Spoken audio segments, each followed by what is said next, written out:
Hello! Blessed afternoon everyone! Kumusta po kayo? Naway na sa mabuti po kayong kalagayan. Ito naman po tayo sa encouraging word ni Lord. Alam niyo po ba na itong verse na si-share ko sa inyo ito po yung life verse ko nung tinanggap ko ang Panginoong Hesus bilang personal Lord and Savior.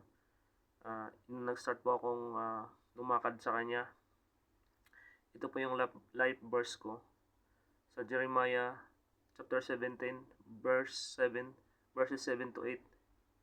Blessed is the man who trusts in the Lord, and whose hope is the Lord.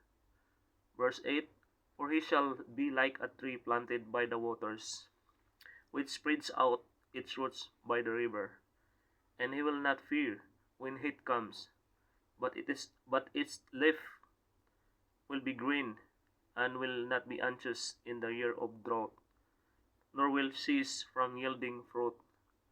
So in Tagalog po siya, in Tagalog version, mapalad ang mga taong nagtitiwala at lubos na umaasa sa Panginoon. Matutulad siya sa punong kahoy na itinanim sa tabing ilog, na ang mga ugat ay umaabot sa tubig. Ang punong kahoy na hindi natatakot dumating man ang tag-init o mahabang tag-araw. Palaging sariwa ang mga dahon nito at walang tigil ang pamumunga. Amen. So, sino pong inalin tulad dito? Yung sinasabi po dito, yung punong kahoy, tayo po yung mga taong, yung punong kahoy na to na tinanim sa tabing ilog, it refers po sa about isa sa atin, yung nagtitiwala ng lubos sa ating Panginoon at umaasa ng lubos sa ating Panginoon. At yung sinasabing tubig dito, yung sapa, yan po ang ating source, which is our Lord, our God, ang ating Panginoon, na sabi ng Panginoon, He is the living water. Siya yung buhay na tubig. So, tayo, kung maasa tayo sa Diyos, katulad tayo ng isang punong nakatanim sa tabing ilog, na sabi nga, na umaabot sa tubig, na hindi man mauuhaw kailanman.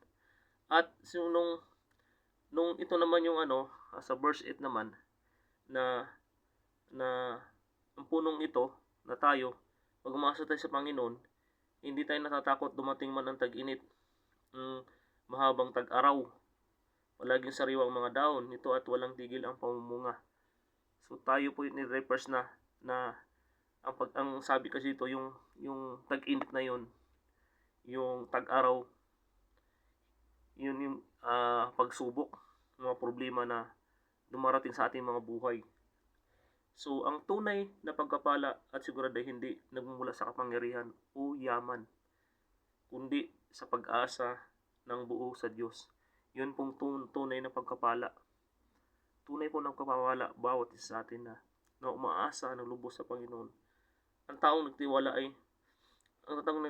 ay may malalim na koneksyon sa Diyos. Ang sapa nito ay nagbibigay ng walang humpay na sustento ng ating kalakasan. At ito po yung nagbibigay ng lakas kahit na nakaranas tayo ng mga pagsubok, mga dilubyo ng buhay. Hindi po tayo manghihina. Lagi po tayong malakas. Kaya po in my testimony, napakabuti ng Diyos na marami pa akong pinagdaan ng pagsubok. Napagpasalamat ako sa Kanya dahil napakatotoo ng sinabi niya sa salita niya, na nanatiling matatag, malakas, even na marami man ng pagsubok, marami mga pinagdaanan. Sabi nga, hindi nawawala ng pag-asa, nagtsatsaga, nagtitiis, dahil nga iyan po ang hindi mabibili ng yaman, mabibili ng salapi. Mapalad po tayo. Iyon ang pinakayaman natin. Yung sa kabila ng mga pagsubok, ang mga taong nagtitiwala sa Diyos, sa dating na tag-init, Ah, ang pananampalataya, tag-init na 'yun, yung pagsubok na 'yun, ang ang pananampalataya natin hindi nawawala sa ating Panginoon.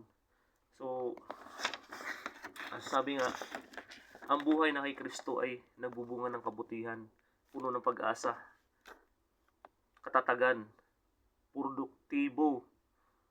Ang buhay na kay Kristo ay masayang tunay sa panahon ng krisis.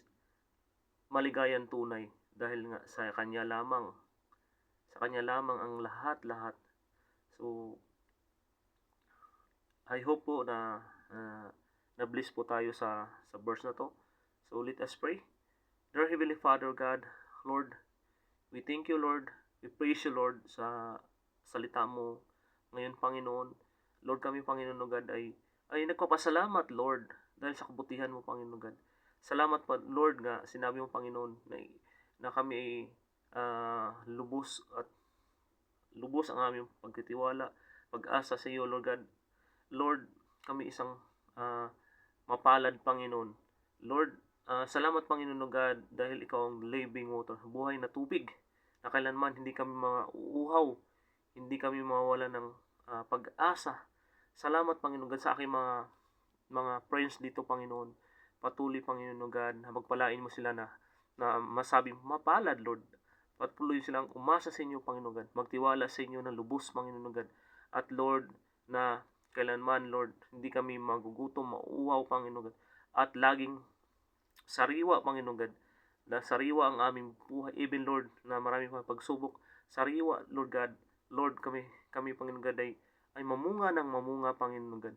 Lord, we thank you, we love you, Lord God, sa mga oras na ito, Panginoon. Pagpalain niyo po ang aking mga friends, Lord God. Sama sila naroon, Panginoon God. Ikaw ang manguna at maghahari, O God. Samahan niyo po kami, Panginoon God. At Lord, I pray, Lord God, that Lord, they will read your word, Lord God.